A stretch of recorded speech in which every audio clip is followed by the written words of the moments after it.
Take to Dr. Mireku or Doc. Yes.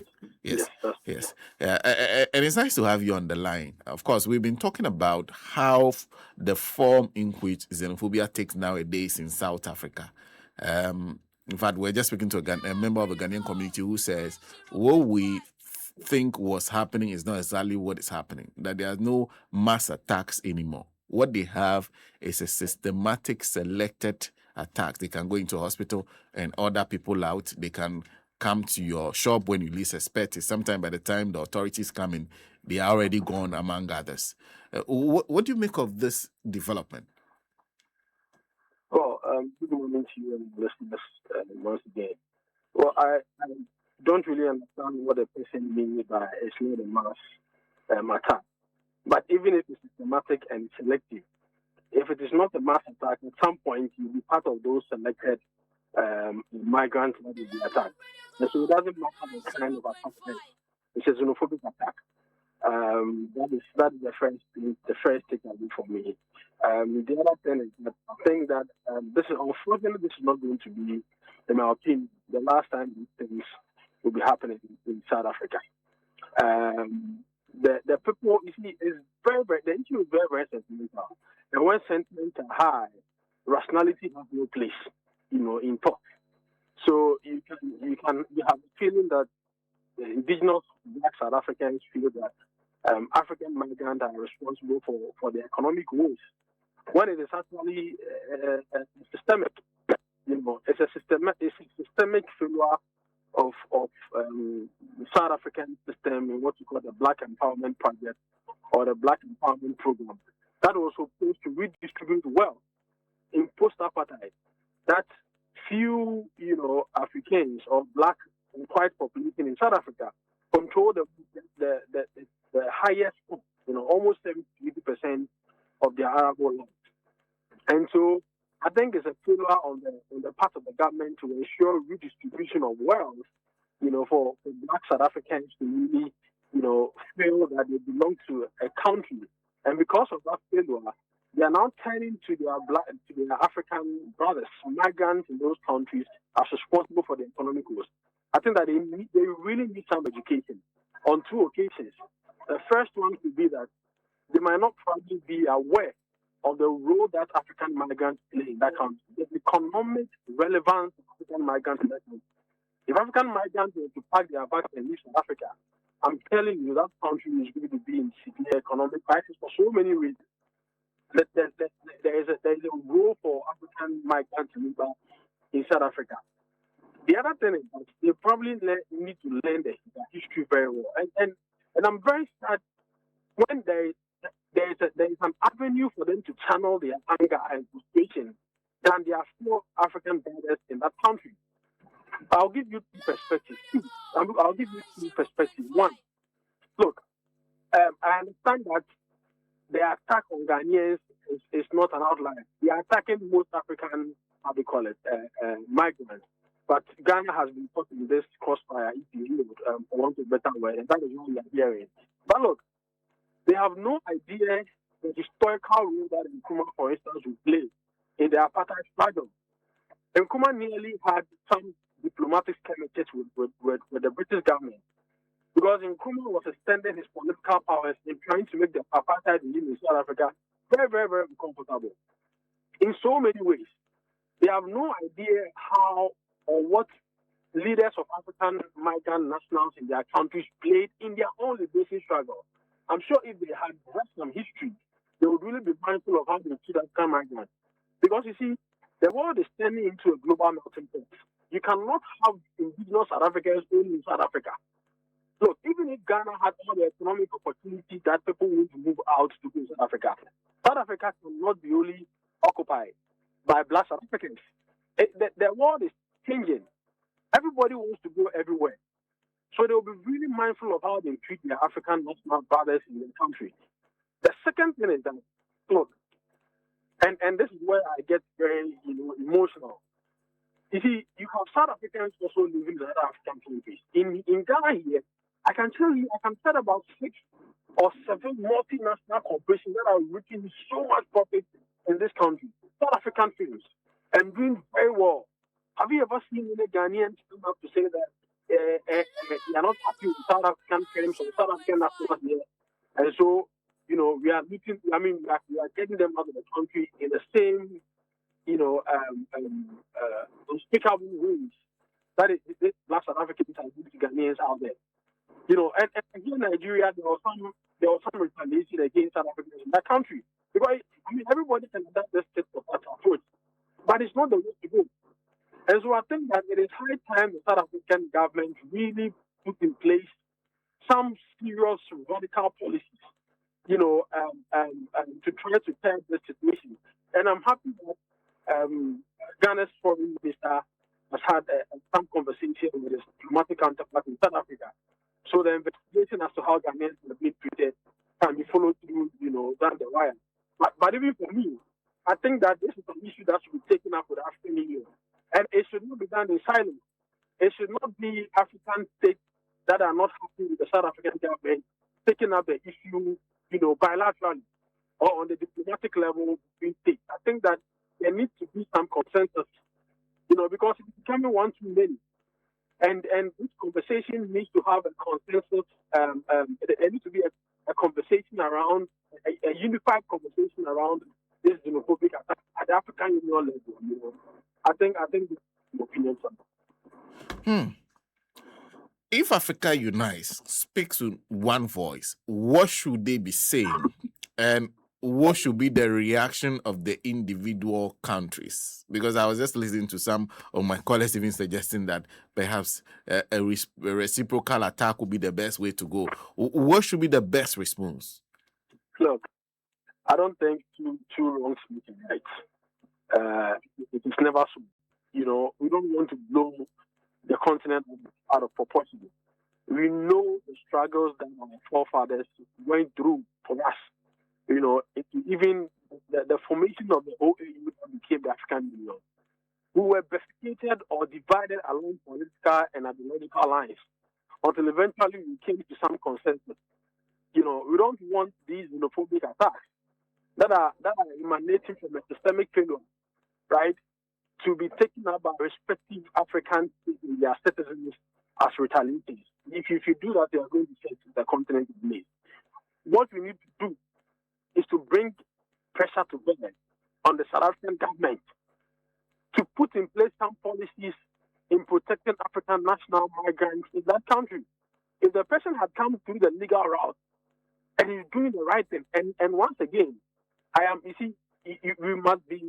we must try to be objective in our thinking.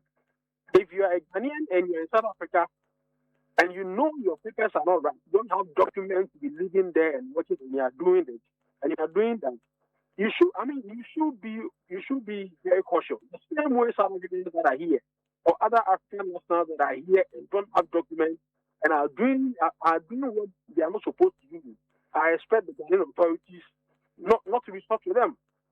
So you need to examine yourself.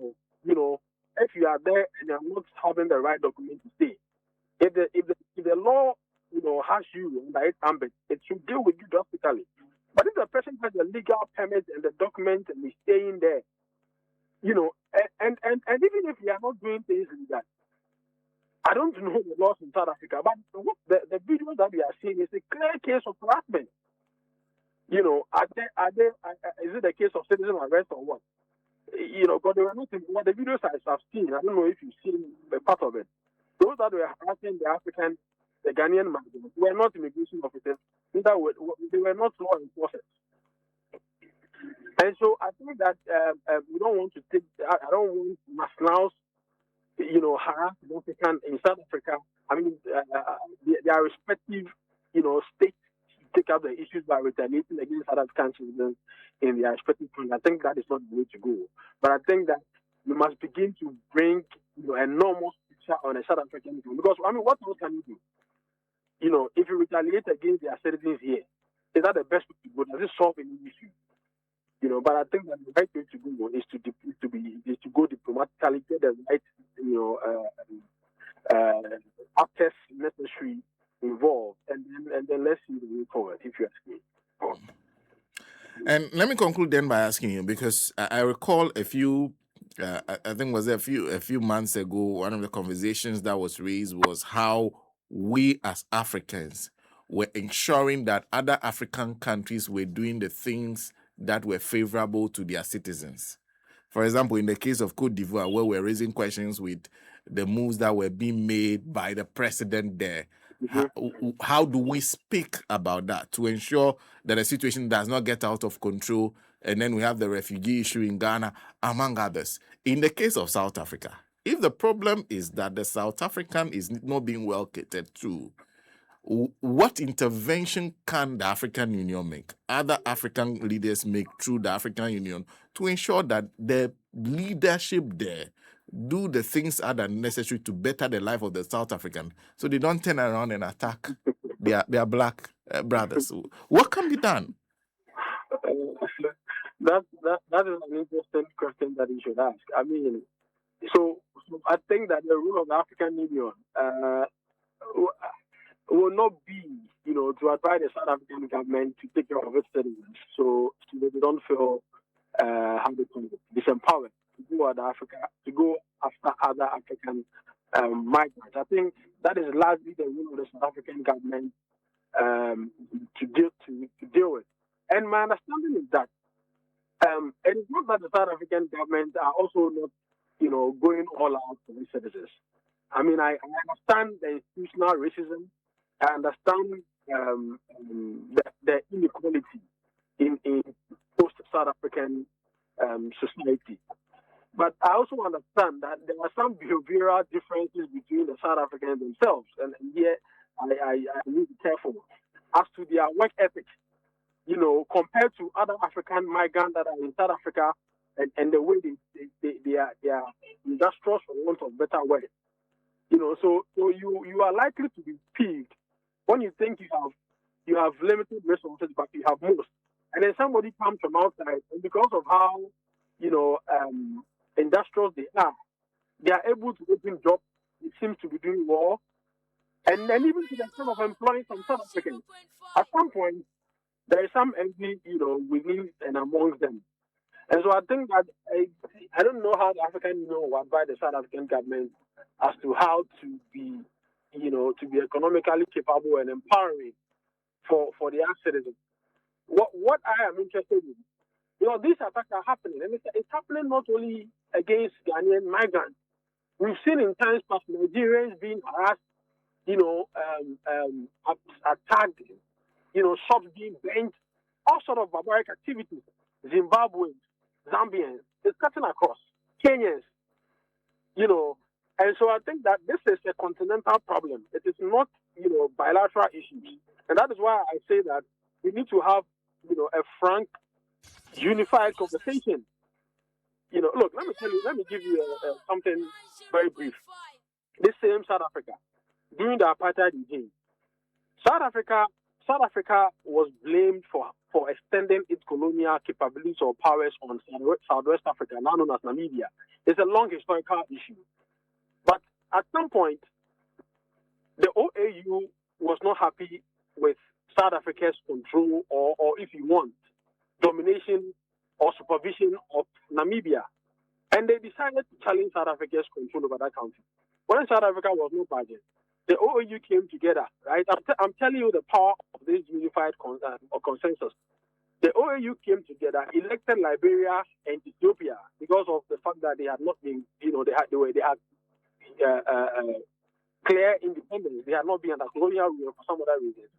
Elected them to take South Africa, right, to the International Court of Justice over their rule over Southwest Africa.